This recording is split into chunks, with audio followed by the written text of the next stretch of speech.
जिस उम्र में लड़के और लड़कियां ब्रेकअप और पैचअप के खेल में बिजी होते हैं, उस उम्र में इस लड़के ने सोचा कि मैं अपना स्टार्टअप शुरू करूंगा।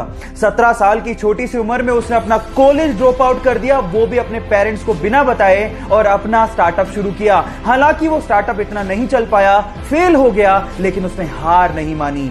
3 साल की कड़ी रिसर्च के बाद सन 2013 में उसने एक दूसरा स्टार्टअप शुरू किया और देखते ही देखते वो कंपनी इंडिया में $10 बिलियन की कंपनी बन गई। जी हां, मैं बात कर रहा हूं ओयो फाउंडर रितेश अग्रवाल की, जो कि इंडिया में यंगेस्ट बिलियनर भी हैं। गाइस, यहां सीखने लायक बात यह है कि if you can believe it, you can achieve it. जब वो हैदराबाद जाने के लिए रेलवे प्लेटफॉर्म पे खड़ा था तो पैर फिसलने की वजह से वो सामने से आती हुई ट्रेन की चपेट में आ गया, जिसकी वजह से उसके दोनों पैर कट गए।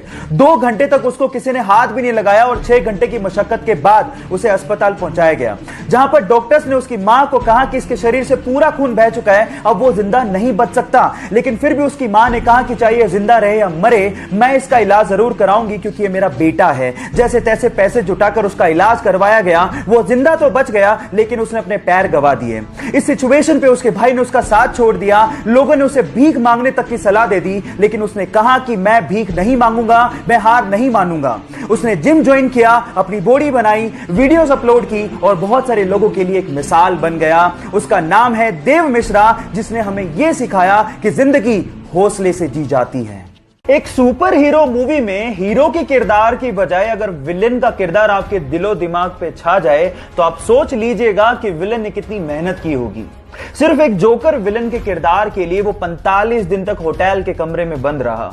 इनफैक्ट उसने जोकर के मेकअप का डिजाइन भी खुद ने किया और एक मूवी के सीन में उसने हीरो को रियली उसे मारने को कहा ताकि सब कुछ रियल लगे। उसने इस कैरेक्टर में इतनी जान डाल दी थी कि वो greatest villain of all time कहलाया। और इस किरदार को निभाने के बाद उसे golden globe award, Oscar award तक दिए गए, लेकिन उसे रिसीव करने के लिए वो जिंदा ही नहीं था। कहा ऐसा जाता है कि ड्रग की ओवरडोज की वजह से फिल्म रिलीज से 2 महीने पहले ही उसका देहांत हो गया। अगर आप उस सुपर एक्टर का नाम जान गए हो तो एक बार चैट सेक्शन में उसका नाम लिखना मत भूलिएगा। 1997 में पैराशूटिंग के दौरान उसका पैराशूट ही नहीं खुला और वो सीधे जमीन पर आकर गिरा। बुरी तरह से जख्मी होने के बाद वो कई महीने तक हॉस्पिटलाइज रहा, लेकिन उसके बावजूद भी उसके अंदर का एडवेंचर का जुनून खत्म ही नहीं हुआ। जैसे तैसे रिकवर करने के बाद माउंट एवरेस्ट को फतेह करने के अपने बचपन के सपने को पूरा करने के लिए निकल पड़ा और 23 साल की छोटी सी उम्र में उसने माउंट एवरेस्ट को फतेह कर डाला और यह कारनामा करने वाला यंगेस्ट ब्रिटिशर बना। Yes, I am talking about Bear Grylls, जो कि अपनी मैन वर्सेस वाइल्ड सीरीज के लिए विश्व विख्यात हैं। गाइस, यहां सीखने लायक बात यह है कि लाइफ में प्रॉब्लम्स सबके आती हैं, लेकिन जो उसका डट के सामना करते हैं, लोग उसी के बारे में चर्चा करते हैं। यह बात उस वक्त की है जब पाकिस्तान के अब्दुल खालिद को एशिया का सबसे तेज धावक माना जाता था, लेकिन भारत के मिल्खा सिंह ने उन्हें टोक्यो में हरा दिया। तब पाकिस्तानियों ने कहना शुरू कर दिया ये तो तुक्का है, मिल्खा सिंह तुक्के से जीता है। तब उन्होंने पाकिस्तान में मिल्खा सिंह को इनवाइट किया अब्दुल खालिद से फिर से रेस करने के लिए, और वहां भी भारत के सपूत ने पाकिस्तान के अब्दुल खालिद को हराकर यह साबित कर दिया कि वो रेस तुक्का नहीं थी। और उसके बाद पाकिस्तान के प्रेसिडेंट अयूब खान ने मिल्खा सिंह को फ्लाइंग सिख की उपाधि दी। आज से दुनिया तुम्हें एक सिख नहीं बल्कि फ्लाइंग सिख के नाम से जानेगी। सलाम है ऐसे सिख को जिसने भारत का नाम रोशन किया और हमारा सिर फख्र से ऊंचा किया। अपनी बेहद खराब फॉर्म के चलते 2011 के वर्ल्ड कप टीम में उसका सिलेक्शन तक नहीं हुआ। लोगों ने कहा कि यह सब तो उसके साथ होना ही था, वो बहुत ज्यादा लेजी है, उसमें कोई कंसिस्टेंसी ही नहीं है और शायद अब कभी वो वापस ही नहीं कर सकता। सारे फैंस निराश हो गए थे, लेकिन उसने हार नहीं मानी। उसने हार्ड वर्क किया, अपनी फॉर्म दर्शाई और 2013 में बतौर ओपनिंग बैट्समैन एंट्री मारी और उसके बाद उसने वो कर दिखाया जो आज तक इस प्लेनेट पे कोई नहीं कर सका। वनडे इतिहास में 3 बार डबल सेंचुरी मारने का रिकॉर्ड उसने अपने नाम कर डाला। Yes, I am talking about the hitman Rohit Sharma. Guys, यहां सीखने लायक बात यह है कि आलोचना होगी, आप गिरोगे, लेकिन गिर के उठने वाले को ही बाजीगर कहते हैं। एक बार एक लार्क प्रजाति की चिड़िया जंगल में पेड़ के ऊपर बैठ के गाना गा रही थी। अचानक से वहां से एक किसान निकला जिसके हाथ में एक छोटा सा बॉक्स था। तो चिड़िया ने उसे रोक के पूछा कि तुम्हारे हाथ में क्या है और तुम कहां जा रहे हो।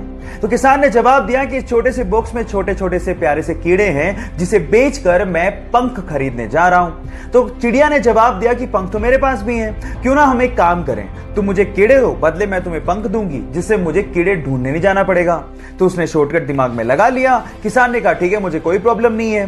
तो किसान ने उसे कीड़ा दिया, बदले में उसने एक पंख दिया और यह सिलसिला कंटिन्यूसली चलता रहा। और एक दिन ऐसा आया कि उस चिड़िया के पास एक भी पंख नहीं बचा। फाइनली किसान ने उसे कीड़े देने से मना कर दिया और वो खुद भी शरीर पे एक पंख भी ना होने की वजह से कीड़े ढूंढने लायक भी नहीं बची और फाइनली मर गई। Now the moral of the story is guys, कभी कभार शॉर्टकट आपकी जिंदगी को शॉर्ट बना देते हैं, so be careful about that. London में बहुत सारे वैज्ञानिकों के बीच में एक भारतीय वैज्ञानिक इस चीज को सिद्ध करना चाहता था कि धातुओं में भी प्राण होते हैं। इसके लिए उसने आयरन की रोड ली, उसे तार से लपेटा और तार के लास्ट में एक निब लगाई, उसे ग्राफ पे लटका दिया। अब प्लान ये था कि उसके ऊपर वो एसिड गिराएंगे जिससे धातु थर-थर कांपेगा और वो ग्राफ में दिखेगा। अब जो बोतल उन्हें पकड़ाई गई थी, जैसे ही उन्होंने वो बोतल उड़ेली, धातु पे कोई फर्क ही नहीं पड़ा। सारे वैज्ञानिक हंसने लगे कि ये पॉसिबल थोड़ी है, धातु में प्राण कहां होते हैं। तो उसके बाद उन्होंने वो बोतल उठाई और वो गट-गट करके पी गए, क्योंकि उन्हें पता था कि किसी ने धोखे से एसिड को बदल दिया गया है। बाद में पियोन ने माफी मांगी और उन्हें ओरिजिनल एसिड की बोतल दी गई और बाद में उन्होंने वो एसिड धातु पे गिराया और वो सारा प्रभाव ग्राफ पे दिखा और ये सिद्ध हो गया कि धातु में भी प्राण होता है। जी हां, मैं बात कर रहा हूं जगदीश चंद्र बसु की और ये बात है 1911 की। बात अजीब है लेकिन सच है। उसे बहुत दिनों से खून की खांसी हो रही थी। डॉक्टर्स ने उसे कहा कि तुम स्कैन क्यों नहीं करवा लेते, पर उसे तो भारत देश के लिए खेलने की धुन सवार थी। उसने डॉक्टर को जवाब दिया कि क्या हो गया डॉक्टर, जब एक सैनिक हमारे देश के लिए गोली खा सकता है तो क्या मैं खून की उल्टी के साथ खेल नहीं सकता। लेकिन हालात बहुत ज्यादा खराब थे।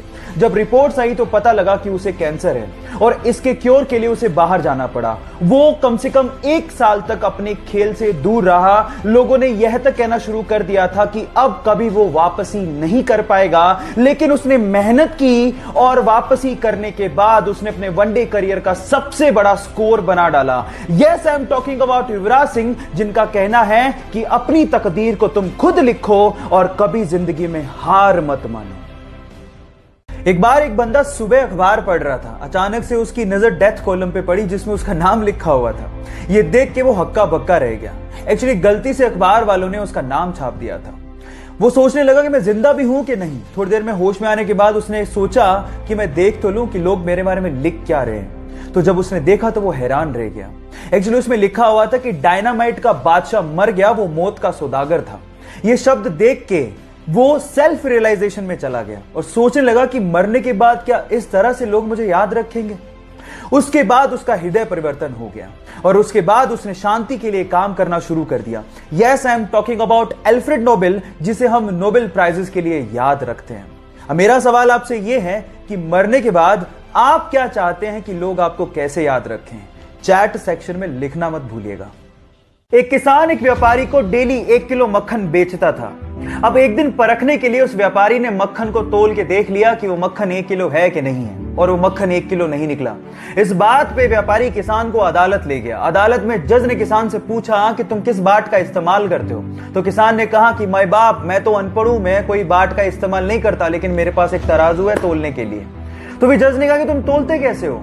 तो इस बात पे जो किसान ने जवाब दिया वो आप लोगों को सुनना चाहिए। किसान ने कहा कि ये तो अब मुझसे मक्खन खरीद रहा है, मैं तो इससे कब से ही 1 किलो ब्रेड खरीद रहा हूं और उसी 1 किलो ब्रेड को तराजू के एक पलड़े में डालकर मैं इसे मक्खन तोल के दे देता हूं। अब आप समझ तो गए होंगे कि गलती किसकी है। Now the moral of the story is guys, जैसा बोओगे पाओगे वैसा ही, इसलिए B careful about your Karma.